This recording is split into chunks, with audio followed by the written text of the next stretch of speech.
you all so much for coming. My name is Bakul. I'm at Private Community Project, which is hosting an event today. So we're so happy to see so many people out today.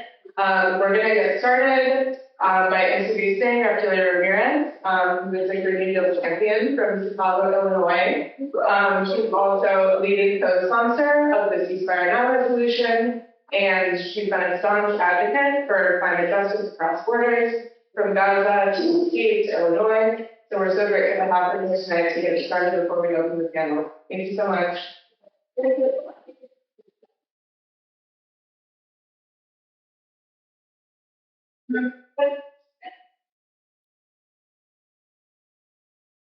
Buenas tardes, good afternoon, everyone. How are you? Good? Y'all need some coffee. Maybe whatever we had after 5. Yeah. It is so good to be with all of you today. I was talking to my team on our way here and just thinking about the moments of leadership in the country, given everything that's happening.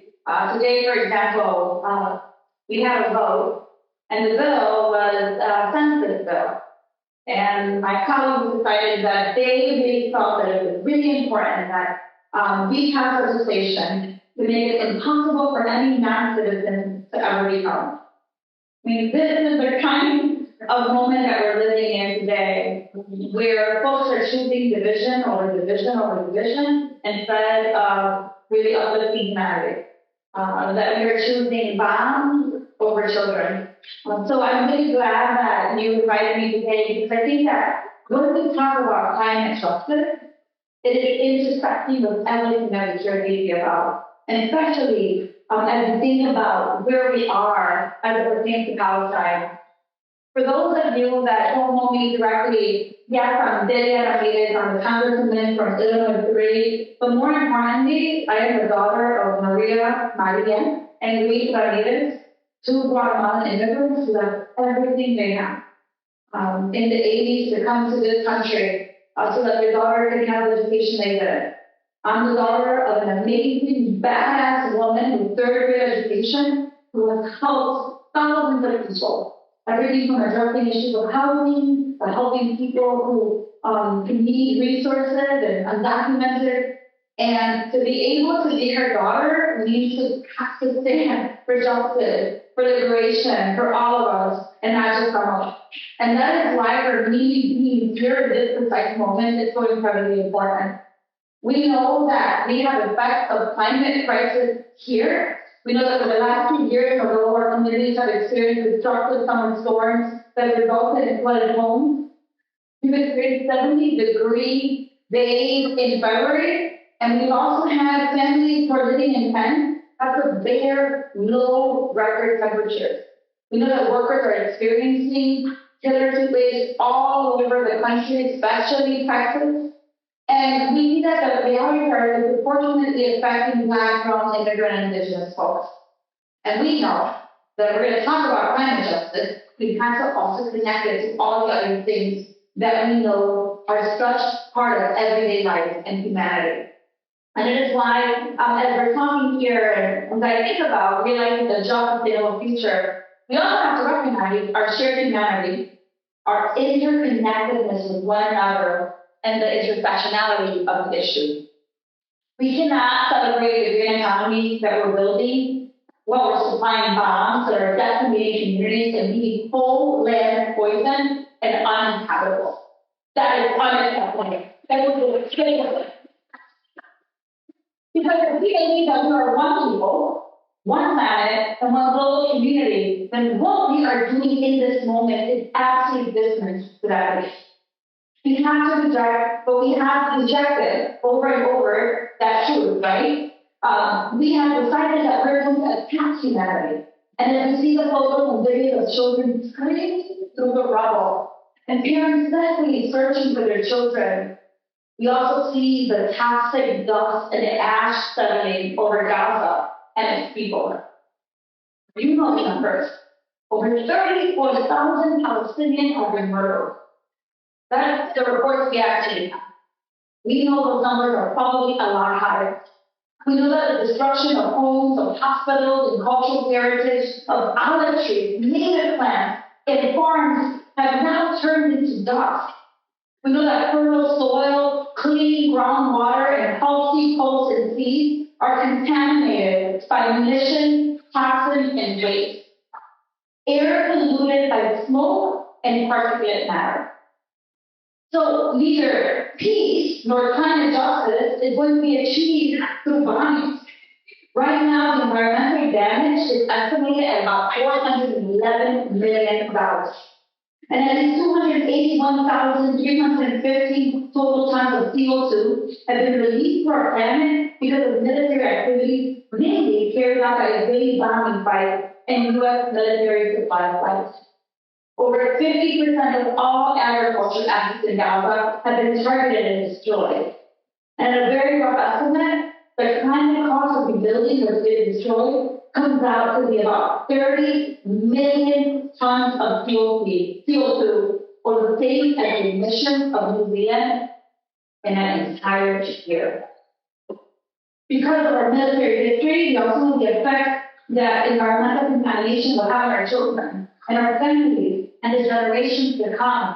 What is happening in Gaza is not just happening to the people right now. It is going to impact generations and generations to come.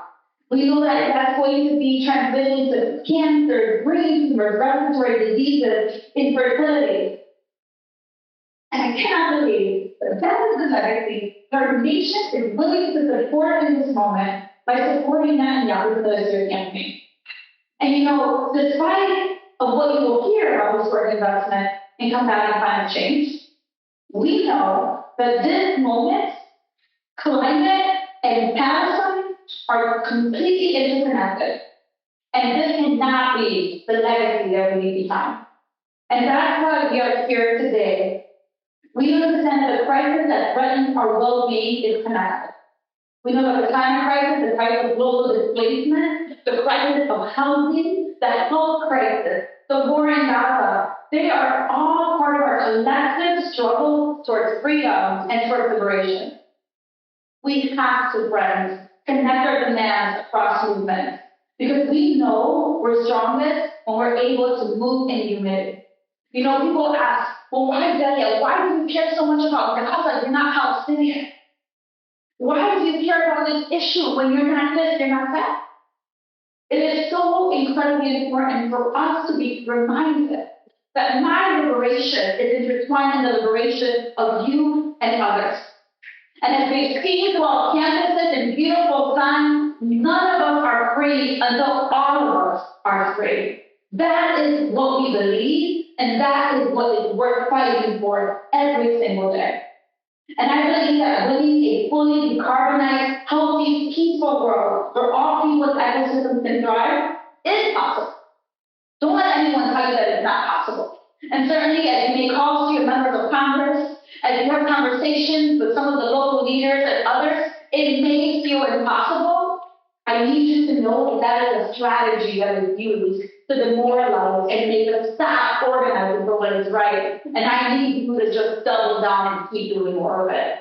Because I believe that it is possible when we come together to be able to fund, to be able to stop the funding militarization and ask for an immediate, permanent ceasefire, while also advocating for historic legislation like my Green New Deal for public policy. I believe that it is possible when we call for fully restored funding to UNRWA, that the humanitarian organizations can provide food, medical assistance, and emergency services to Palestinians, also while we urge the immediate implementation of the Green New Deal for public health.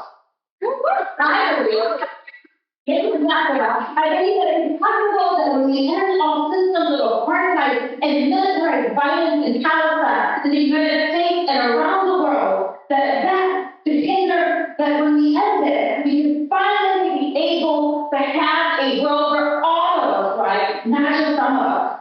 And changing our legacy will take unprecedented global coordination. It will certainly take political courage, and it's going to take technical capacity. But if today and the past demonstrations of solidarity on college campuses and our community are an indication of anything, I am sure that we will move past our differences and recognize our interconnectedness. I want to wrap up and say this. It is really difficult to be a member of Congress on the right side of this issue in this precise moment. But how it is possible for us to continue to fight and push for more, when we continue to say, not one more dollar, when we continue to say, we have to work together to lift up shared humanity. It is the inspiration that I get from our students and campuses who are willing to risk everything so that we can understand that their liberation is intertwined with the liberation of Palestinians that makes it possible for me to continue to double down in this fight with you. It is when we understand that there is no climate justice, if we don't understand the injustice that's happening in Gaza or in our southern border or in Haiti or Sudan, that I am able to say I will continue to fight for global migration, where we're able to recognize that seeking asylum is truly a human right. I mean, if we want to end the grateful for their invitation today, I want to continue to work with all of you to interconnect climate justice, Palestine, Gaza, Sudan, Haiti, Venezuela, Cuba, our southern border, and yes, the very gap, and understanding that in our liberation work and the way that you move today, you are showing those that so-called have the power what real moral courage looks like and what the political will to transform society where all of us are free. So thank you for having me today.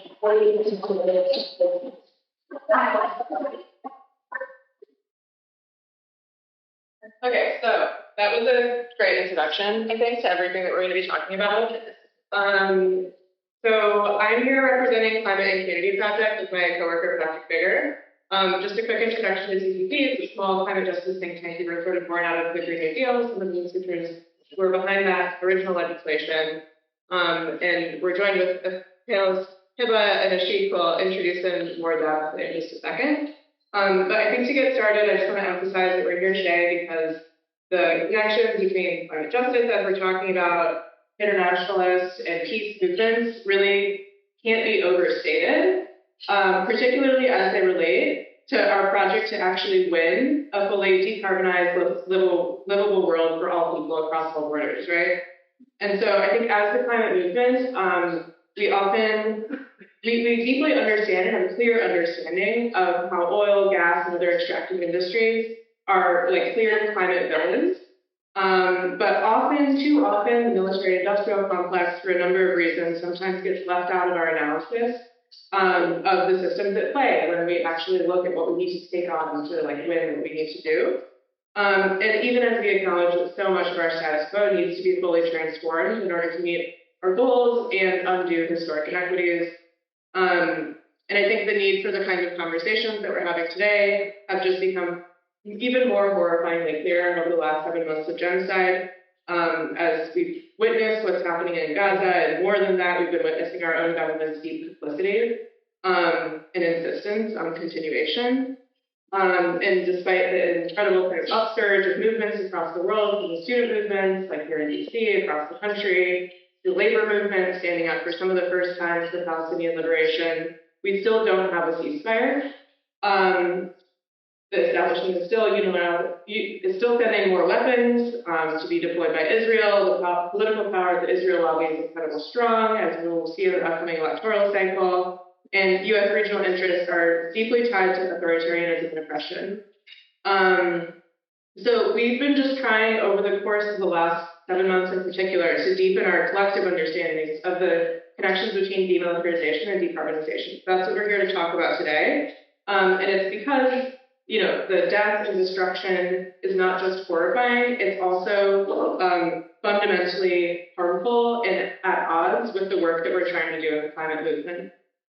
So with that, I'm just going to quickly introduce our panelists. Hebah, sitting to my right, is a Palestinian political strategist and climate expert. She's previously worked at Sierra Club and the Green New Deal Network. Maybe some of you know her from around town. And she has focused on climate action, clean energy, high-road jobs, and environmental justice. Ashik, sitting here, is the national co-chair of the Democratic Socialists of America, the largest socialist organization in the United States. The member-run organization. He was formerly a research analyst for the National Priorities Project at the Institute for Policy Studies, where his area of expertise was the military budget and the trade-offs that we experience in social spending. And then Patrick Bigger is my coworker at CCP. He's our research director. He's a former academic who has, ongoing academic, who has written extensively on the economic dimensions of climate crisis in the U.S. and around the world. He recently had a report out, it's fantastic, called Less War, Less Warming. And we worked together on a CCP memo called Ceasefire Now, Ceasefire Forever. He's also recently produced some research that quantifies the carbon emissions that have been produced by the genocide to date, which were referenced earlier already. So I'm going to let Hebah start us off with some opening comments. We'll go around on like a round table, and then we'll have a few questions, and then open for questions for you. So keep your questions in mind. Thank you, Katuri. Hi, everyone. Thank you so much for being with us here today. And thank you to my fellow panelists for all of your efforts around this issue. As Katuri said, I am Palestinian American. So I want to share a little bit about my background, which has really helped shape who I am and the work that I do. So I was born and raised in Dearborn, Michigan, to Palestinian refugees. My family comes from the 1948 territories, which means almost 76 years ago. So next week will be the 76th anniversary of the Nakba, or the Great Catastrophe, when more than 700,000 Palestinians, including my family, were violently displaced. My parents were refugees in a refugee camp in Lebanon most of their life, and then made their way here. And I, listening to Congresswoman Ramirez talk about some of the health impacts and things that Palestinians are going to experience after this genocide, honestly, we've been experiencing it for decades. We come from a refugee camp. We have supported people in Palestine, in Gaza. We have financially supported, and also in the refugee camps, because the health issues have been really bad for decades. So I do want to talk about more about like my background here and some of the work that my parents have done. So obviously born and raised as refugees, and then they made their way to the States for better opportunities. They survived war, they survived refugee camps, and they made their way to Dearborn, Michigan, which is home to the auto industry and home to like the industrial sector in this country. And that was very intentional. There was a lot of immigrants coming there for the jobs, and thanks to UAW support, those jobs did help us, and they did give us a better life in comparison to where we came from and how my parents lived before. But at the same time, it's a double-edged sword, and those jobs slowly killed us, and we've been suffering in Dearborn and Detroit for decades because of the industrial pollution. So my dad was a factory worker at Ford. He was a UAW member. My mom was a Head Start teacher who also unionized through AST. And so they were organizers. I think it's in our blood because we are very used to organizing and resistance and honestly just pushing back. And so that really helped shape my career and who I am today. And so I've dedicated my career to climate justice and advocating for marginalized communities, for frontline communities. And so I've been doing that for a few years now in DC. I did a lot of work in Michigan. And sorry, it's it's been hard the last couple of days with everything that's happening. And so it's been hard. So anyways, I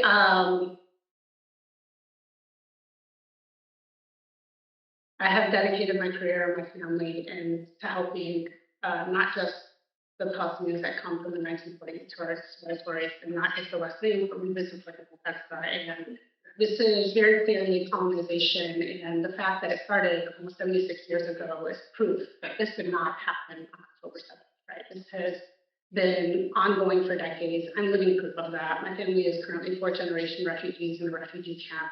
And I actually learned today that the Palestinian territories in Palestine, in Gaza, have been like the dumping grounds for the waste and materials mainly from the Arab world, but also from the West, as they are developing their sustainable sources or whatnot. They're moving towards renewable energy, and they have been dumping trash and making places like Gaza inhabitable. And this is very intentional from Israel now too, right? Like their goal is to flatten it completely and make it inhabitable for Palestinians so that they don't return. I think we're going to get more into the intersection of climate and colonization, but I just wanted to give a little bit of background on me and why I do the work that I do. And I think we're going to talk a little bit later about some of the work that's done around the Inflation Reduction Act and how our elected officials here have failed frontline communities for years and are continuing to fail us abroad.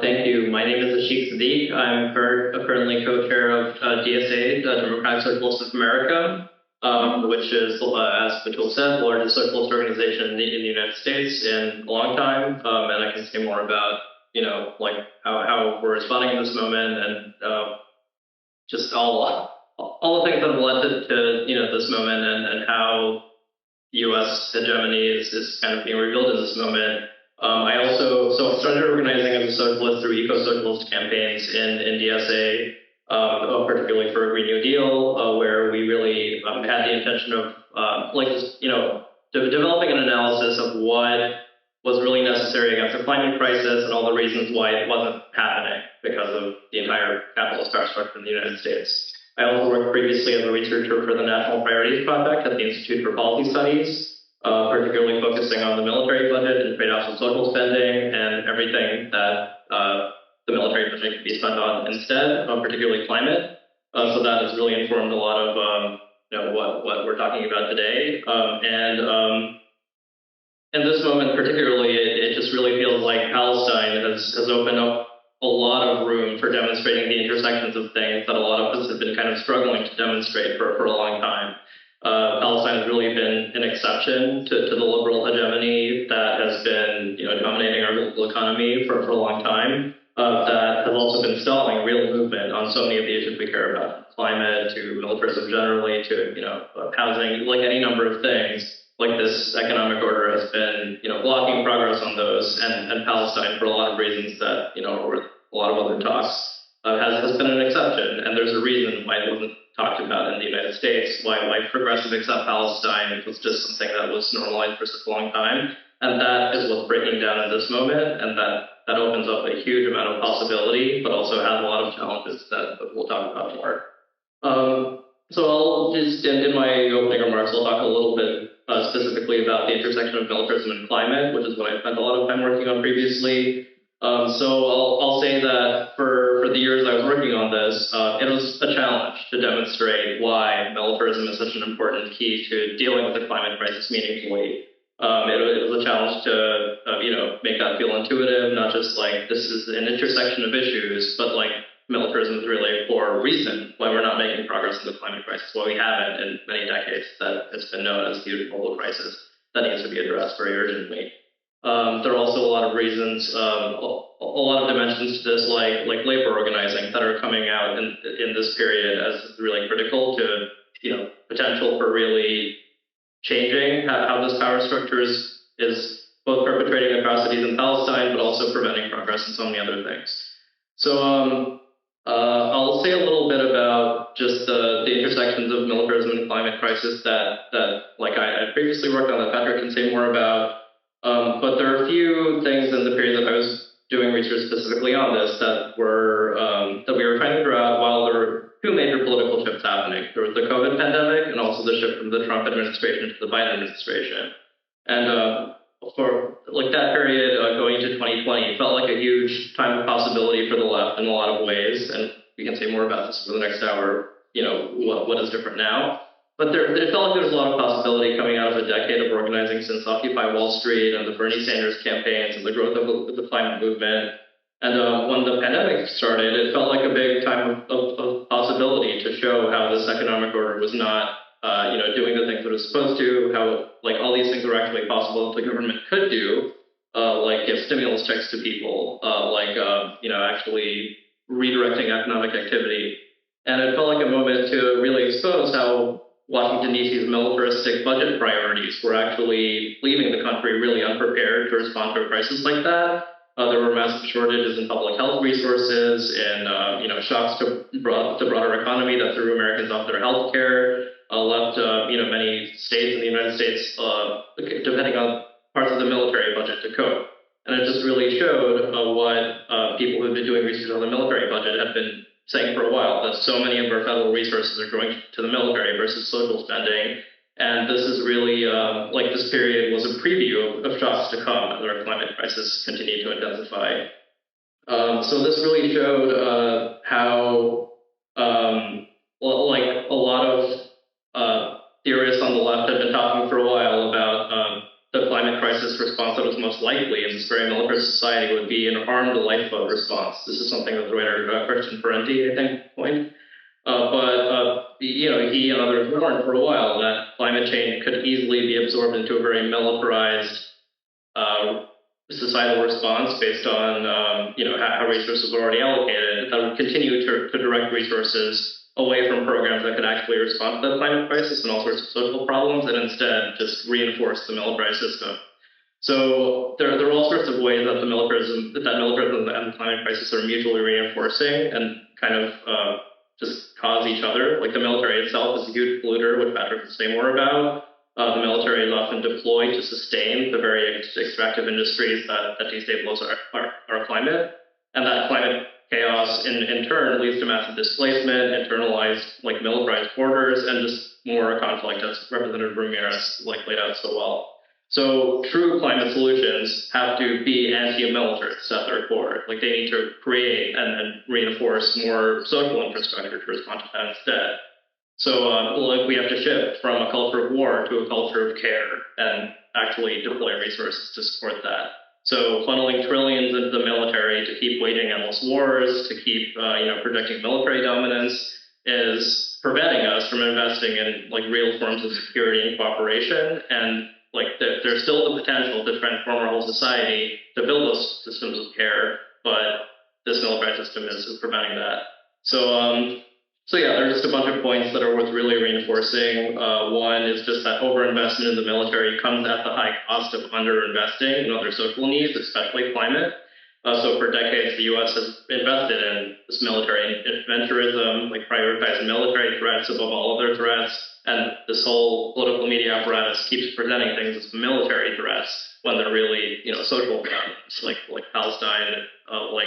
There's so many threats to draw on about how that demonstrates the exception to this. But just specifically talking about federal resources, if you compare at this point, I think over $8 trillion that's been spent by the United States on war in the past 20 years alone, the cost of shifting the U.S. power grid to 100% renewable energy would have been $4.5 trillion. So just about half of that's been spent on war since 9/11 could have shifted our entire energy system to renewable energy. And the war economy, shows that we could, if there was enough political will, redirect resources, including money, infrastructure, and people toward implementing solutions to climate change, but that is not being done because of the way resources are invested. And another thread that I think we'll draw out in different ways is that workers need a way out. If you have been at all involved in climate organizing, you've probably heard the term just transition. So people in the environmental movement have been talking for a while about the need for a just transition for workers away from fossil fuel like energy sectors to like more sustainable energy sectors. The military-industrial complex is pretty analogous to that. Like the fossil fuel and military sectors really kind of mirror each other in the ways that workers like really often end up funneled into like lethal work because of limited options. Like there are many communities in the United States where the best job options are like either working, for a weapons factory or for a border security complex, like all along the border, like that's just a core part of the economy. So we need a just transition for both workers and communities to rapidly transition to a green economy. Like that's something we need for a while, but more and more it's becoming clear that the military-industrial complex is not really separable from that. And there are some positive signs to that end that we'll talk more about. But funding the green economy instead of a bloated military budget would be a net job creator. There are all sorts of reasons that, objectively it would be worth it for most people in the United States to do that. But there are also reasons why that's not happening. So, I can wrap up, I guess, by saying that right now, it feels like a time where all these issues that had felt like a pretty small subset of like even the left in the United States was paying attention to, like the anti-war movement has been, pretty small for a few decades. Even when, like during the Iraq War in 2003, or when I was just a teenager, there were millions of people on the streets in the United States protesting it. But then that didn't change what the government was doing because there was not institutional power, like organization to, do more than just mobilize people to come out on the streets. So now there are a lot of differences in this moment that I think are, some points of light to point to in a very dark time. Like there are organizations that are carrying this work forward that are serious about building organization. There's a lot happening in labor organizing and electoral organizing in particular that is serious about building an alternative to this like current power structure that's allowing these atrocities to happen. And just for organizing around the military budget and redirecting resources, like Palestine is opening up a lot of room for a lot of people to pay attention in a way they haven't been and take action. I'll shout out the work that USPCR, the U.S. Campaign for Palestinian Rights, has done recently. They have a website out called Not My Tax Dollars that's worth checking out that uses some of the research I've done before. Just to lay out how the U.S. government has specifically, written Israel a blank check year after year for $4 billion a year. It's way more this year. I forget how many billions, already, just in the past few months. But, this has used U.S. taxpayer dollars to fund Israel's massive violence, atrocities against the Palestinian people. And this lays out trade-offs of how that could have been spent instead for all sorts of things like renewable energy, housing, jobs, etc., which, in a way can be kind of a weird framing. Like sometimes people who come from more anti-imperialist organizing point out okay, well, it's weird to frame U.S. military spending as a trade-off to all the things we could have here in the United States when we actually owe reparations to the people that, this government has been funding for years. And that's what we're talking about more. But, there are just all sorts of ways to point out how this government is misdirecting resources from the people, from the working class in the United States to perpetrate atrocities on people all around the world. So I think something we can talk about more, but this is something that is giving me, some measure of I don't want to even say hope, because just seeing what's happening in real time and how in some ways there's relatively little movement. But what I want to say active hope, which is a term from other climate organizers. But it feels to me like this is a moment where there are some signs of working class formation happening. In the United States, where people in this country are coming together in all sorts of ways, across class, across racial differences, especially immigrant or diaspora communities, not only Palestinian diaspora people in the United States, but all sorts of other immigrant and racialized communities are just seeing what's happening in real time and protesting this and demonstrating their power in different ways, and that feels like an important key toward what we're talking about here, showing a different way forward.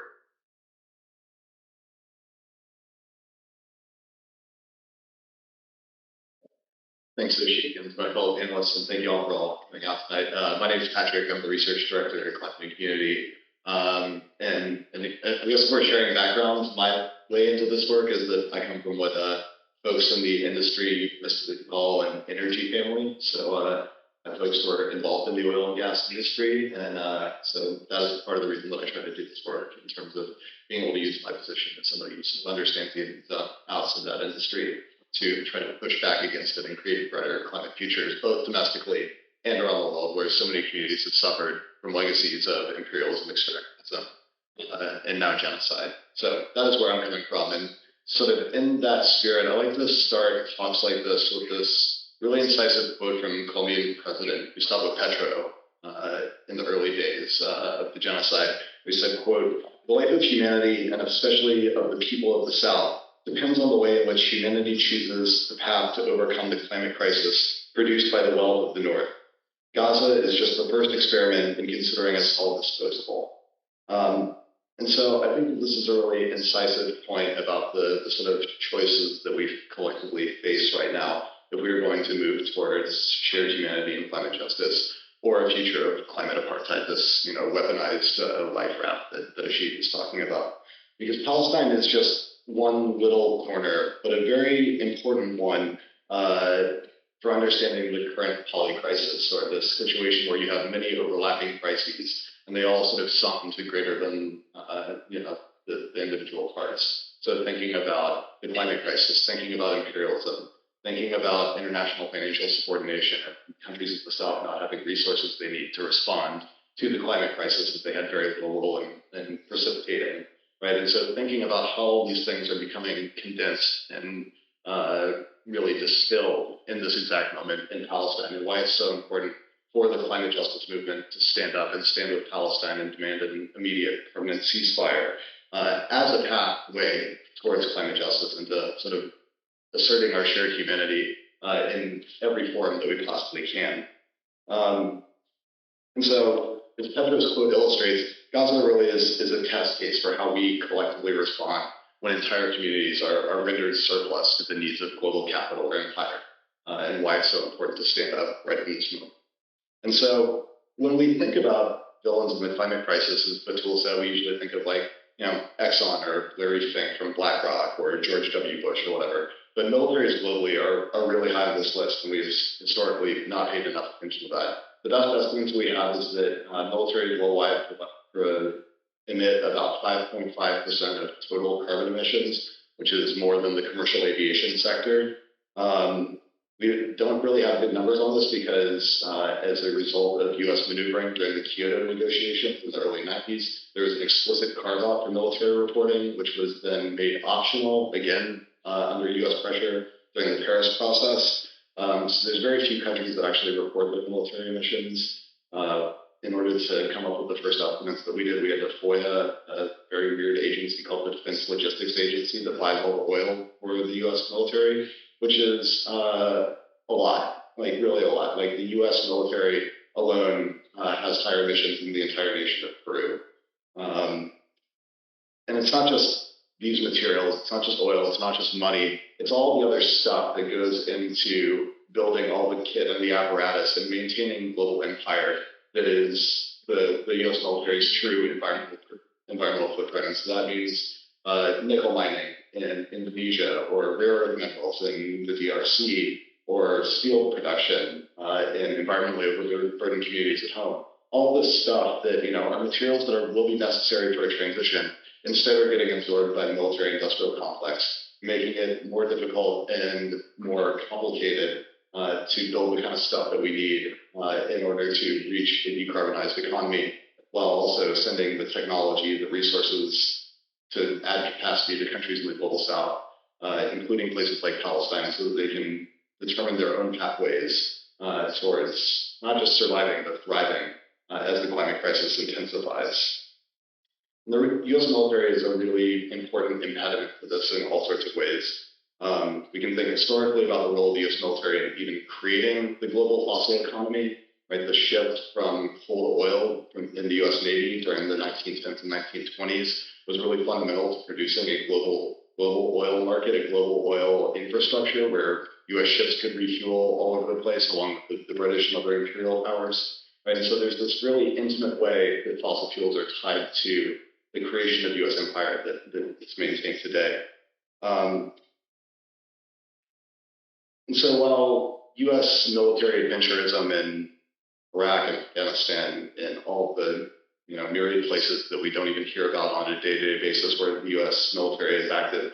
Those are all important for understanding the climate impacts of the U.S. military, but it's really the day-to-day operations that are the key driver of the climate crisis as it pertains to the military.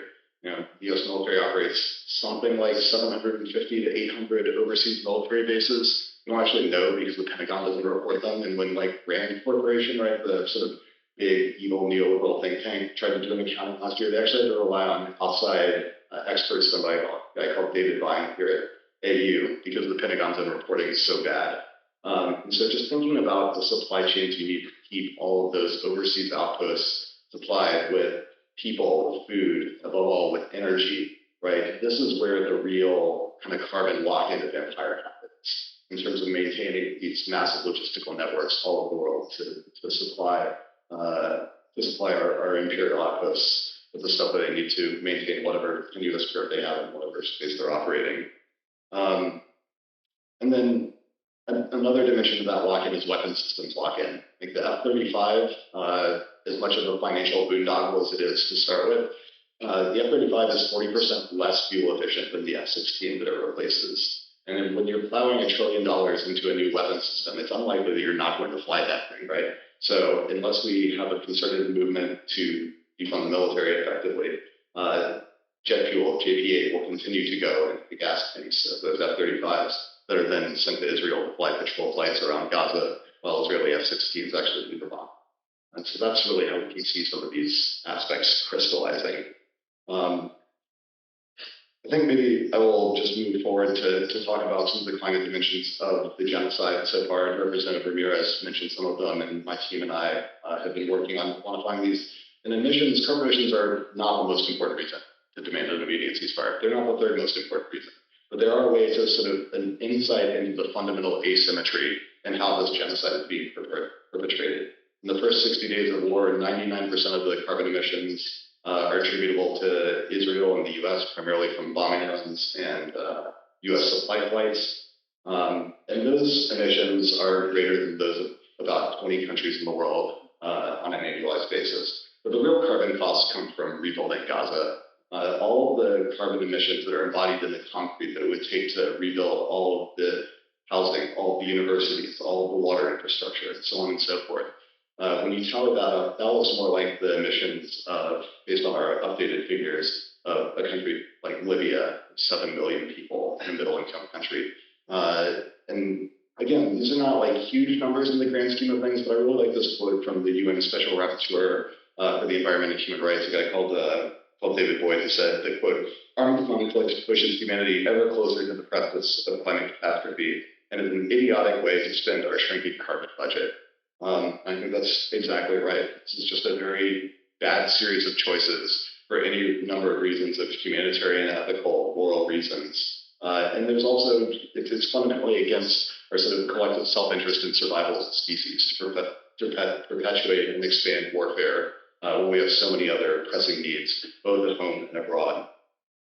So to try to tie this together a little bit, around the U.S. and world, those least responsible for climate crisis are suffering the brunt of the impacts already, and that will continue to escalate as the climate crisis deteriorates. And so what we have right now is the path towards climate justice or a path towards climate apartheid and green fascism that suit the powerful in the global north and in the U.S. in particular just fine, more or less, right? I mean, it's not an interruption to their accumulation strategies. It's not an interruption to their power. The super rich can fuck off to their, militarized enclaves in New Zealand or whatever, and then the fossil fuel executives, maybe they'll transition, do a little bit of clean power on the side, but there's no regulation that's going to stop them from extractivism here or abroad unless we make it happen. And what's important, I think, is that Palestinians deserve life, liberty, dignity, and so do the people of Fiji, of Barbados, of Bangladesh, of Mozambique, all over the world, and including Black and brown communities right here in DC. There has to be climate justice everywhere, but there's climate justice nowhere. And that's one reason that occupation and genocide must end now.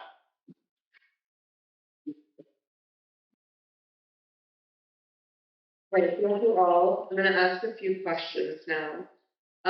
So we covered a lot of ground here, but I want to ask each of you what you think like underemphasized or under-acknowledged aspect of what we've been talking about today, especially after you've heard each other speak, that you think should be heard, that helps make the connections between the anti-war and pro-peace organizing we've been talking about, and also Palestinian liberation and freedom. Yeah, thank you. So Ashik and Patrick both mentioned things that I want to comment on.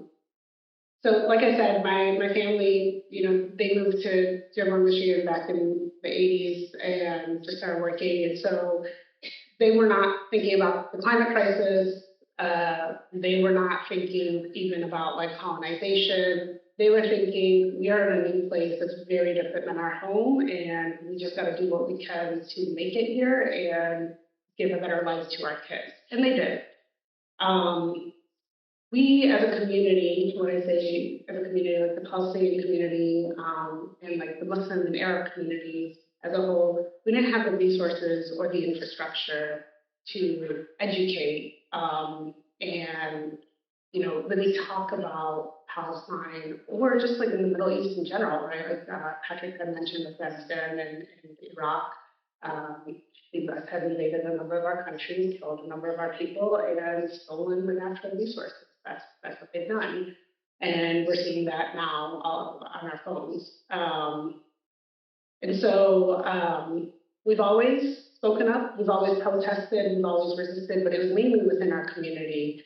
And the propaganda machine from APAC, from the fossil fuel industry, from the military, from corporate investors, they did a really good job of working against us, right? They built these machines to control the narrative, do what they want, get richer by killing people, colonizing lands, and just stealing natural resources, things that are exacerbating the climate crisis. And so I will say that's a big thing, and I don't fault my community at all. We didn't have the majority of in Dearborn, Michigan, I'd say the majority of us were immigrants and refugees. After the Iraq War, a lot of Iraqis came to Dearborn. But Ashik had mentioned that he has some hope, and I will say we do have hope. Like despite everything that's happening, especially this week, it's really hard to watch the invasion to Rafah. And like the start of October, the level of trauma that my family alone is experiencing. And again, we're not from Gaza. We are from 1948 territories. We're from a city called Safed, actually a village in Safed. And my mom called me and said, this is what they did to us. This is what they do. They tell you to leave and they bomb where you're going and they just kill you. And it's so much worse. I look at a different scale right now, what we're seeing in Gaza. But we do have hope because for at least my entire life, we never had the support we have today. We had allies, but nobody was really talking about it. And we are controlling the public narrative as a movement. We really are. And I know that the White House is nervous, Israel is nervous, AIPAC is nervous, and they should be because they keep trying to take down TikTok and social media, and it's not working. And now the students are protesting because let's be real. These students are the Gen Zers, right? And they have inherited a number of crises, including the climate crisis. Like they know what they're about to deal with, and they are mad. They're anti-war, they're pro-climate justice, pro-jobs, and they are the generation that's going to transform this country. And so seeing that, we do have hope. My dad called me a few months ago and he said, I never thought in my lifetime I'd see people outside of our community talking about Palestine. And it really does mean the world to us because for so long we didn't talk about who we were. Like we come from war-torn countries, right? And it's not just like Palestinians, but we were kind of taught to like not really talk about it because back home in the Middle East, there are regimes and dictators, and our parents and our grandparents were very submissive because they had to be, otherwise they would have been murdered and put in prisons. So I think that because of the way things have been set up, and there is a huge overlap between the fossil fuel industry and the military and obviously the corporations and Hebah, like they're all investors in the same movement or in the same space, and they're trying to keep going. So yeah, I think that this is a moment where right now, yes, I'm like very much focused on Palestine and supporting people in Gaza, but I think we should be talking about colonization and the intersection of military and climate justice around the world. Like there are countries that are also suffering, and the U.S. is bombing other countries, and there's a lot happening in Sudan right now. So yeah, I just want to thank you, Ashik, for mentioning that, because I know it's hard to say like. I have hope in this moment because it's so hard seeing everything we're seeing. But I do think that I don't know what will happen this week and next week and that, but I think we will come out on the other side of this, and rebuilding is going to be really, really hard. But at least we are holding people accountable, and that they know that they can't get away with genocide, and they can't get away with just like invading countries and stealing natural resources. So thank you to everyone that's here and everyone that's been doing the work around this. It really is making a huge difference.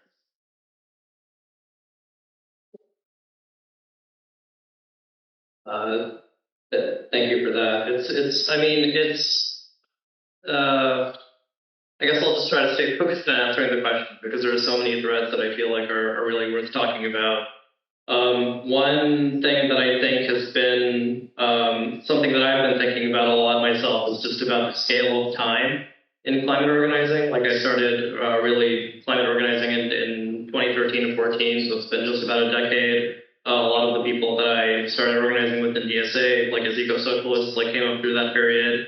And there was a number of years where it felt like, okay, we're doing this and focusing on this because we understand the urgency of the climate crisis and how much needs to change so quickly, and that's really motivating us. Like things need to change really fast at a huge societal scale. How do we do that? And it felt like for a few years, maybe like 2020 is when things started to really shift, but until like maybe the Bernie Sanders campaign in 2020, it felt like there was a real sense of possibility of like, okay, lots of people are understanding how fast this is, how fast things need to change, like how much harm this is already causing. Like, Green New Deal is not something that's far off in the future. Like for decades, people have been talking about the climate crisis as something that like our children and grandchildren will be dealing with. This was like boomer or older politicians saying that, but like, my generation and younger felt like, no, this is happening in real time. Like I grew up in New York City, I experienced Hurricane Sandy that just, caused all this damage, and then just like kind of nothing changed. So just having repeated experiences of like living in places in the United States where, if you were doing activism around environmental stuff, climate stuff, like you heard about the front lines of the climate crisis. It's black and brown and racialized working class people dealing with things first and worst. And like part of what activated me to care about climate was my family coming from Bangladesh, which if Americans knew anything about it when I was growing up, it's that it's poor and it's at the, rising sea levels are going to hit it like first and worst. So I had that sense, like kind of knowing that like, can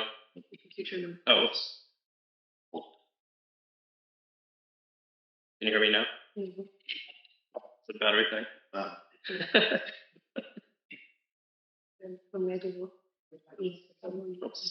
Okay, thank you. Thank you. So there was a sense that climate crisis would be hitting Bangladesh first and worst, but like I had to kind of like, I'll just speak loudly. So I had a lot of like cognitive dissonance growing up of like knowing, the reasons that Bangladesh was kind of screwed over by global empire in the United States, which is a whole complicated history itself. How colonialism, like I started to learn more about the history of Bangladesh and how it led to, my parents leaving and immigrating to the United States, and how actually the civil war and revolution of Bangladesh was a whole proxy of the Cold War. And the United States, helped perpetrate a genocide in Bangladesh when my parents were teenagers. So these are all things that, were sort of the background to, my coming of age. Like I grew up with all these stories about war and like genocide that my parents lived through. And, I couldn't really talk about it. And like the more I learned about Palestine growing up, like it just became clear that like you couldn't talk about Israel and Palestine. Did I do it again? Just yell and we'll get it. Okay, yeah, sure.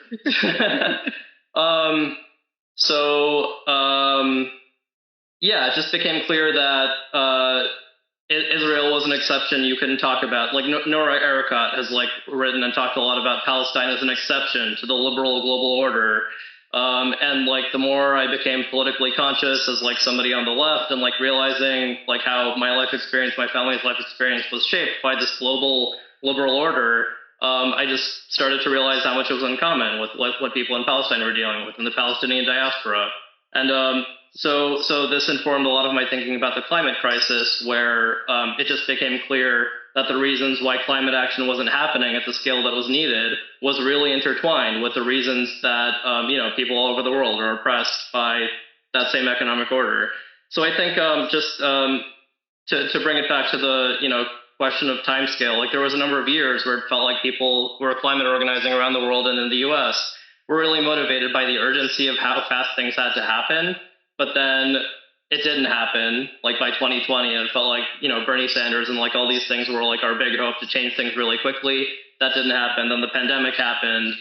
And there was kind of like a multi-year kind of casting around to, figure out like, okay, what do we do next? And I think this was a period where a lot of the illusions people had about just, okay, I'm going to try not to turn this off this time. But just the idea that things could be tackled in isolation just really kind of fell apart in the past few years. Like it just became really clear. Like we already knew that a Green New Deal, like if it was going to happen in the United States, had to be very intersectional. It had to have at the forefront like redistributing wealth and resources to communities that had been left out of this whole economic order for the past entire generation of the United States since like the New Deal. The New Deal made all these advances in the 1930s to 40s, but then a lot of people were left out of it. Like it made a lot of important gains, but then a lot of those gains were rolled back for decades. So like anything new that has to happen in the 21st century has to address those things. And U.S. imperialism, militarism has to be at the core of that. So I think just as Palestine has come more and more to the forefront in U.S. politics, it just has become very clear to way more people that the way that the U.S. is subsidizing Israel is, really indicative of the whole power structure. Just looking at Israel's economy right now, I think a lot more attention is being paid to how much of Israel's economy and like civil society is deeply militaristic. Like the industries or militarized industries, like the tech sector that's booming, like, all these like tech venture, tech startups in Tel Aviv or whatever are very intertwined with militaristic stuff like surveillance technologies.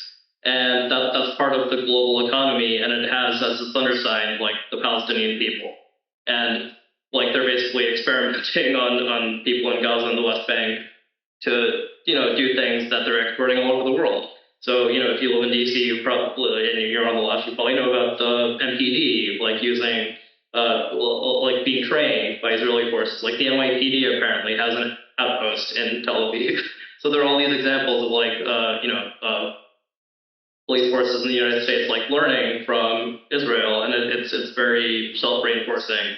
But just to take it back to the question of timescale, I think just that sense of urgency of how much has to change on climate, but it's not possible right now because we don't have enough power. So what would it take to get enough power to overturn this economic system that's causing the climate crisis? It's been, I think, instructive in a lot of ways. Like the Palestinian people have been dealing with this for an entire generation as an exception to the liberal order globally that has continued. Yes. So it's not even just that it started in 1947, but that was like this period where the U.S. global order was starting to emerge, like as an outcome of like centuries before that. But whatever ideas of like liberal progress, like through capitalism, just like allowing for problems to be resolved that are structural, like that illusion I think has fallen apart, and just like the resilience and like resistance of the Palestinian people, even under these ongoing atrocities, I think like is something that has been a way for people to draw common cause, like in thinking about what it will take when we know at this point that things won't just change in a matter of years to just like legislate like a Green New Deal. Like we know it's going to be a generational shift going forward no matter what happens like right now in this period. And that's, I think, a shift in time scale that has been really hard and like challenging. but also, like history has demonstrated again and again that, people can deal with atrocities like horrible conditions for a long time, but then resistance forms within that to overturn the economic order as it's falling apart. As Hebah said, like the United States, like Israel, they're very fragile in this moment where they're being exposed in a way that they haven't been like in, many decades. So that is a point of opportunity, and that's something to build on.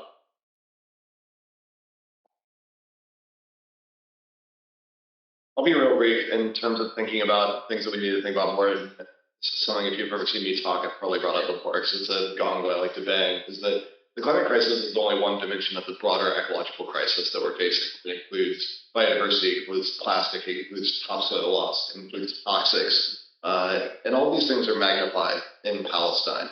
And we see the destruction of farmland, we see the replacement of native tree and fauna with these manufactured landscapes. And so I would just urge us all to think about not only the relationship between the military and the climate crisis, which y'all are here, so it's really something you're interested in. I think people are increasingly interested in, but connecting those dots further to the broader ecological crisis. And one way I think that we can start thinking about that is by looking at the ecological impacts of U.S. overseas military bases, these 750, 800 bases, however many there are, and whatever their localized ecological impacts are. They can be anything from water contamination through PFAS, to clearing landscapes, to build landing strips, to all manner of horrifying social outcomes that come from having overseas military bases, increased incidence of sexual assault, loss of livelihoods, and so on and so forth. So thinking about both the link between the climate crisis and the military is good, but broadening that out a little bit, maybe to think about the military and militarism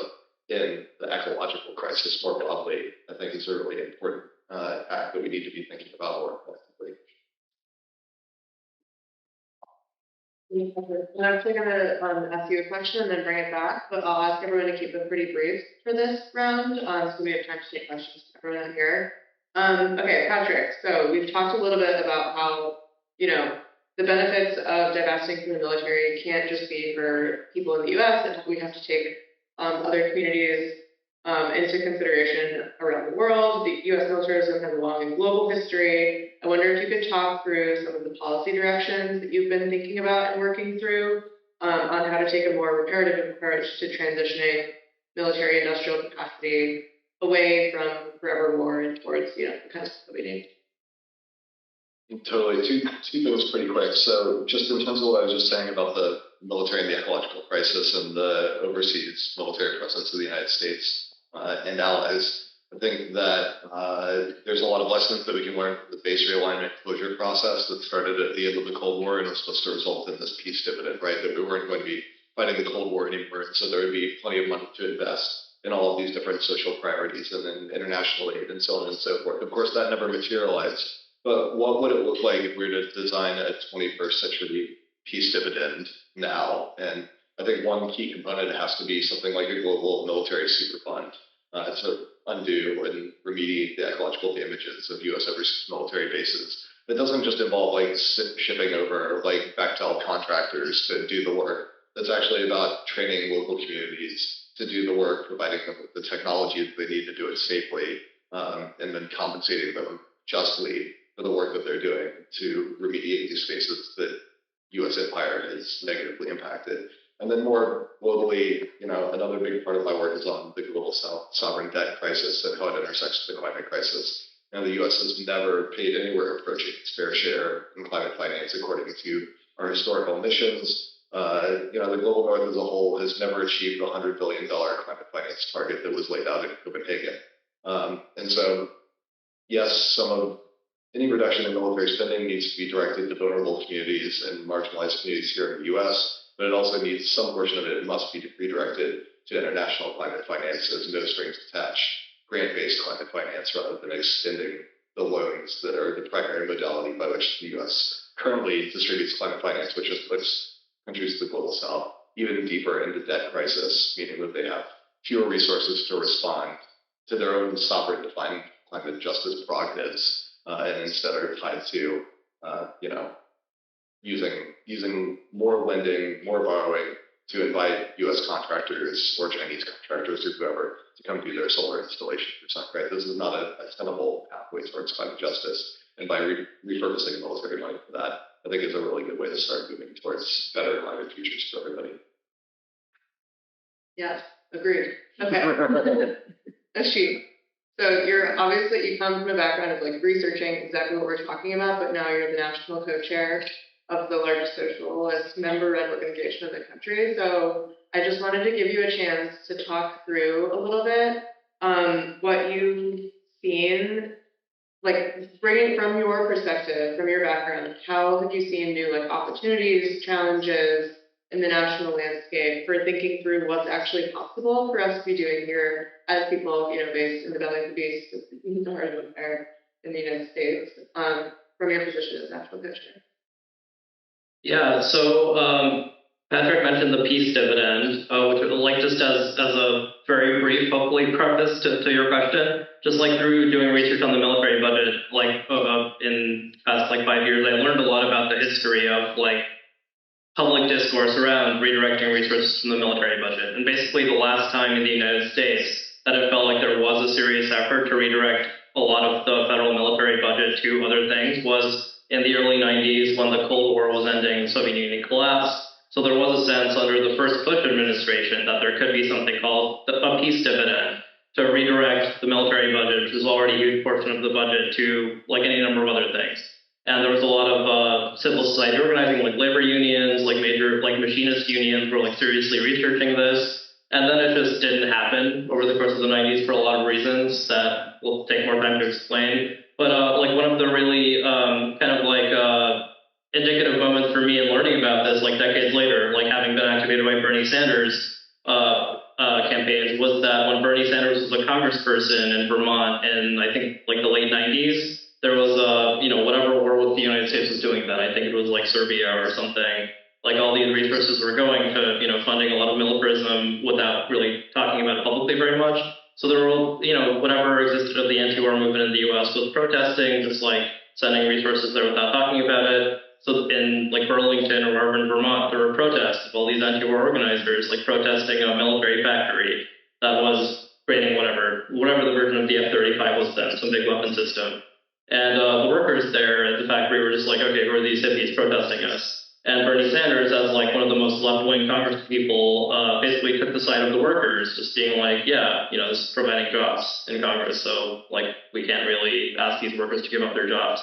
So this is a really case study of how labor versus anything else, being a division that emerges through climate organizing. One of the biggest blockers in climate progress in the United States is that unions were against it. Building trades get a lot of having jobs in these sectors, building pipelines, whatever.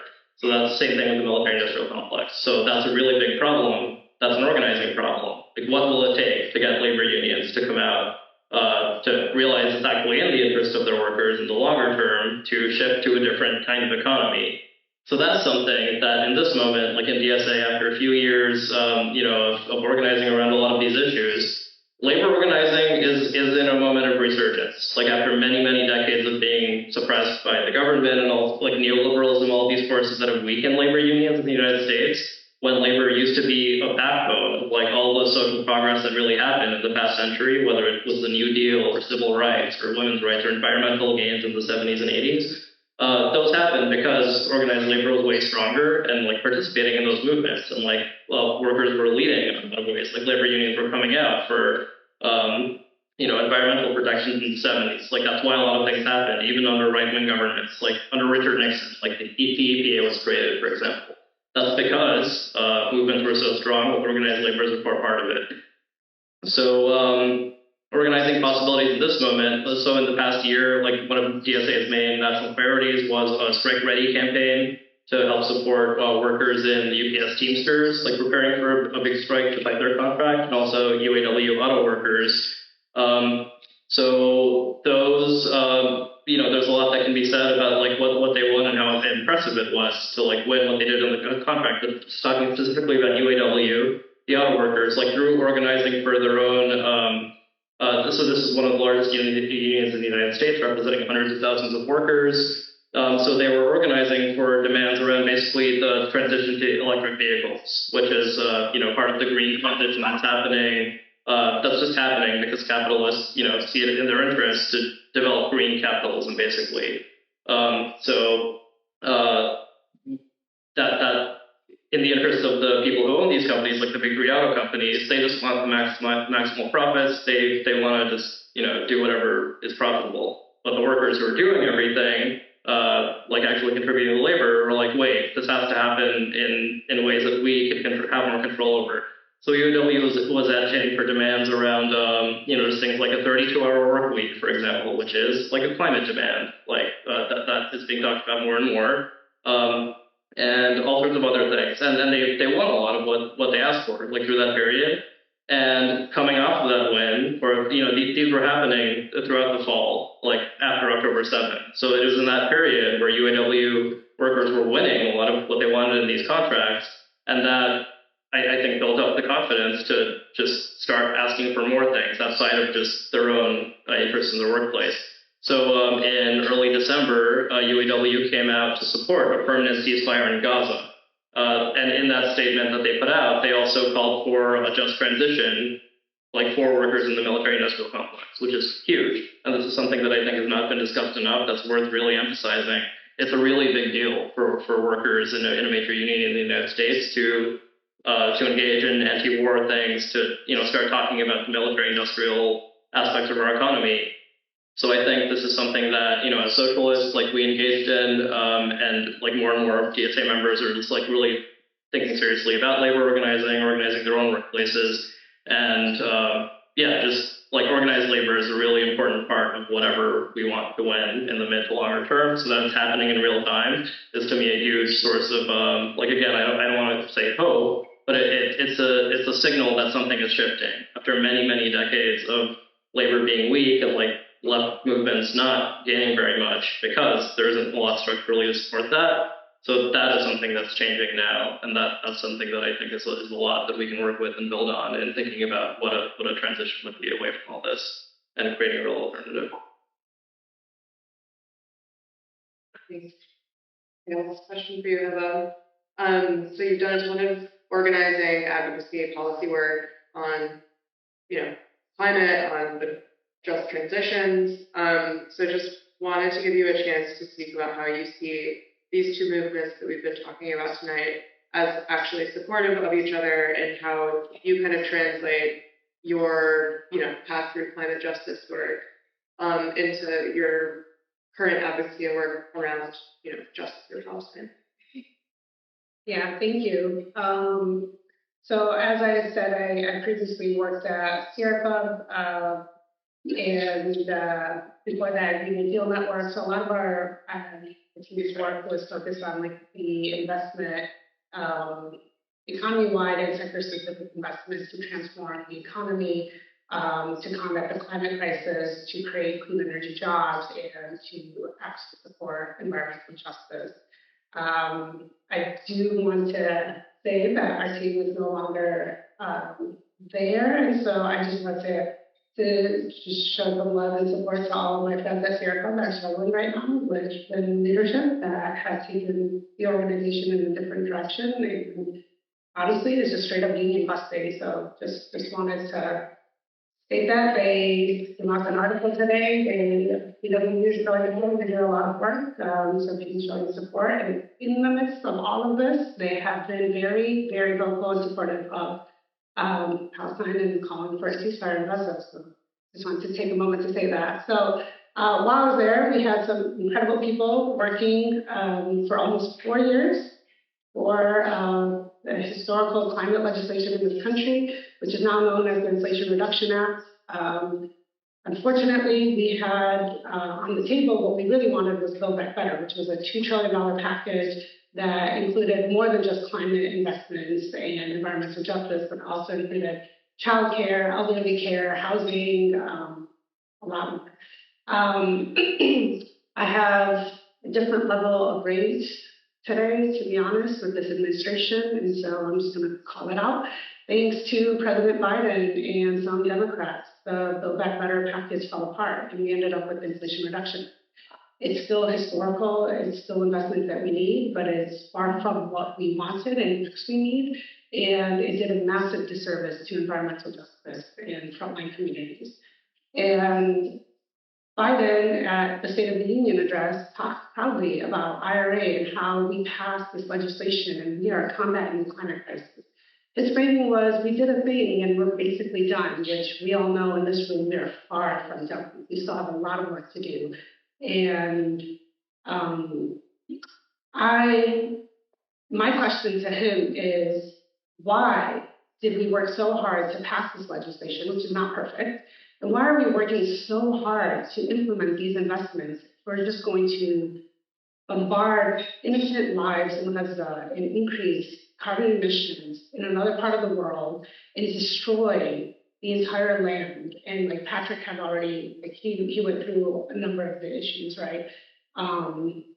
Why are they building a seaport, a temporary seaport, to supposedly get humanitarian aid? And I'll tell you why, because I come from the Middle East and know what that's about. It's actually to extract natural gas and to get natural resources out, because they know that it's not going to be livable after they're done flattening that stuff. So I will continue to do the work that I'm doing, and I do support implementing IRA. I will continue to call out hypocrisy of this administration and elected officials. And I will say that we definitely need to do a lot more. And there is an opportunity now. I'm in touch with a lot of people in the labor movement. I actually just was texting someone from the UAW, Labor for Palestine, I think is their official name. So they're throwing it down there and hopefully not just for a ceasefire, but also a BDS resolution to get some of their members removed from the manufacturing of these weapons that are going to be built. And I'm in touch with climate justice folks. I'm in touch with like environmentalists, academics, obviously people here. And so if you want to organize with us, I think I'm just going to start pulling people together, and I think we have an opportunity to really organize and like capitalize on this moment and have climate justice be the forefront of our work and really pushing the administration and elected officials on what needs to happen. So, yeah, and I know like you're going to take questions from the audience, but I just wanted to say that and thank you all for the community.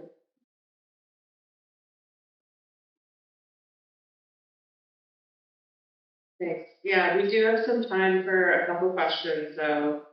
So if you want me to take the mic around, I can gather a couple of them and then. Yeah, sure. Thank you. Okay,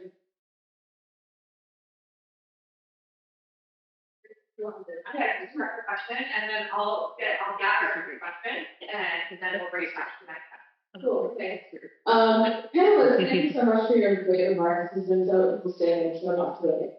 I'm curious, and now that we have learned so much about how militarization is exacerbating the climate crisis and how these things are connected, what is the political path to make any progress on this? And what is the messaging path to make any progress on this? On the messaging front, it's challenging because the military is incredibly popular. It's the second most popular institution in America after small business. Military approval is declining, but from a messaging perspective, right, as communicators, it's pretty hard to make this case to most Americans.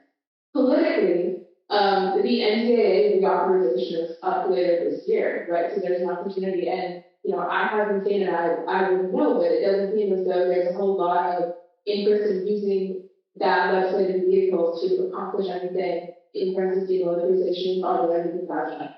So curious, like, how do we take this energy into knowledge and actually do something with this year? What are the inflection points at which the majority of Americans support a ceasefire? This is a political opportunity that is not going to come again. So how do we use it to make some change given the challenging states?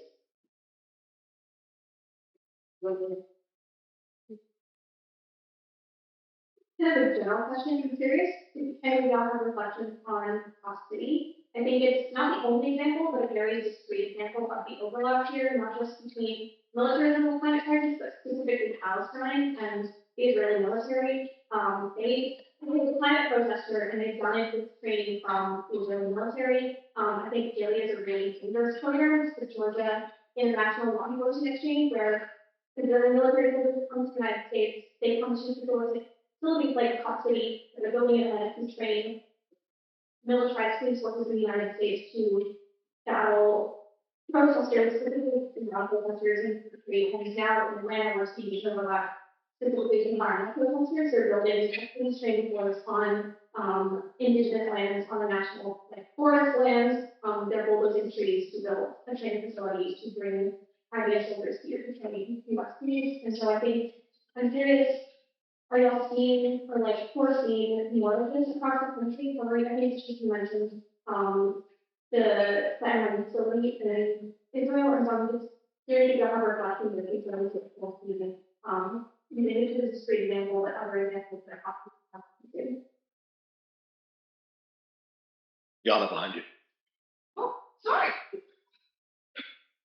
Hi, thank you all. And I have a question that you already touched upon when talking about environmental organizations. I want to know what direction do you see the mainstream environmental climate movement and when it comes to recognizing the interconnectedness of these issues. I also work in the environmental space, and I know what a privileged role it can be. And we're starting to see some cracks in that with sunrise movement and activists like Greta Thunberg standing up for Palestine and recognizing that interconnectedness, but the movement as a whole still outdated. If you ever see them catching up. Yana, can we take those? Yeah, I think that's you want to take the first one? Okay, I'll just say that we're also going to stick around after this, so if you do have questions and you don't have a chance or you don't get a sufficient answer, then you can find us afterwards too. You want to take the first one, Patrick? Or is she? It was on. I can do like a combo. Sort of like how to work around this, Okay. and then I'll continue your conversation. Yeah, sure. So starting on your question, which I think segues into the second one, this is something I thought a lot about when I was doing military budget advocacy, because through that period, I was working in an organization that was working with other organizations that were already doing anti-war, peace activism, and it was just clear to me that this was, this was a range of groups that were, many of whom were active since the 70s and 80s, since the Vietnam War, protesting these things, organizing around them, and kind of I really started to understand them as kind of carrying the flame in a dark time when most people didn't care about this. Like you said, the military-industrial complex is so entrenched in the U.S. economy, and it's popular. It's very popular. And in the time that I was organizing around that or doing research on it, it became clear that a lot of the ways that the left broadly was sort of talking about a lot of these issues, on behalf of Black and brown people or racialized people, the frontline communities, it became clear to me through doing military research that actually a lot of those communities are, pretty pro-military. The military actually is one of the few reliable sources of upward mobility in the United States. I did one of my first jobs out of college was doing research with veterans of the Iraq and Afghanistan wars who were mostly Black and brown people in the Bronx. And they joined the military because it was a form of job security. And, it let a lot of them go to college, through the GI Bill. So all these things are very entrenched. It's, for a while there was there still is talk of a job guarantee through a Green New Deal. But the military is one of the the largest federal jobs program, basically. So that's really hard to counter. And the question of how soon it can happen. This is where I go back to the question of urgency versus the I don't know, so there's a quote by Antonio Gramsci, the communist thinker, we have to have the pessimism of the intellect and the optimism of the will. It's you realize how bad conditions are objectively, but then find the reasons to, find some source of optimism and focus on that. So that kind of informs how I think about it, because it's the way, they're doing the military budget research, my conclusion after a few years was that it's going to take organized labor, caring about this, and then things can change. But I think that's going to be decades away, and it has to happen through climate first. If a just transition can start to happen around a Green New Deal for climate stuff, then maybe, workers in military industrial sectors will start to realize it's possible, but that's very far off. So, I kind of resigned myself to thinking that's far off in the future, but then just in the past year, it's happening with UAW. So that to me is an indicator that sometimes things can move faster than we think. And around electoral politics, I think that's how I've kind of started to think about it, that like, maybe it will take years or even decades, and that's horrifying as these atrocities continue. But openings can arise based on how organized any organizations are. So if it's like a big labor union able to take a stand, then that can change things very quickly. So I think electoral politics is similar. For the past few months, like I think the uncommitted campaigns around the presidential primary have been another source of, like demonstrating the strength of like a big voting bloc that didn't exist in an organized way before that. It's not just like Arabs and Muslims and Palestinians, but like many other people who are just, seeing this as a red line, like as a breaking point. Like they can't vote for Biden, or like are signaling that they're willing to, make this a red line, even if it means risking a Trump presidency. But that's an indicator to the Democratic Party that they can't just continue taking these communities for granted. So that to me is a growing block of like what could be this like working class formation of like something to shift the power structure. I think about like my family network, like in New York City, like Bangladeshi people, like that's like a huge diaspora community that's mostly like working class in like New York City and Detroit suburbs. That's part of this base that like is voting uncommitted or the equivalent in a lot of parts of the country. They're not just like demobilized, like not engaging with the political system, which is most of the working class in the United States, but enough parts of it are just like engaging to be like, no, we're not gonna cooperate in this. So like DSA is one of like a bunch of organizations that are trying to organize like an alternative. But I think another source of possibility is like the New York State bloc, for example. Like that's probably the most developed bloc of DSA people in office in the state assembly and state senate.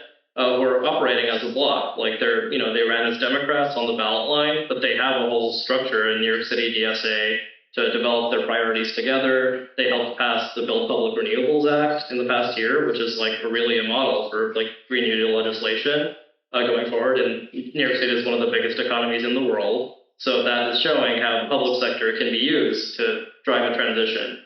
And the same block of legislators from DSA have also come out for like the Not on Our Dime Act, which is drawing a line around New York State funding for what is it? Just like using state funding to support nonprofits that are actually just like supporting Israeli settlements that are perpetuating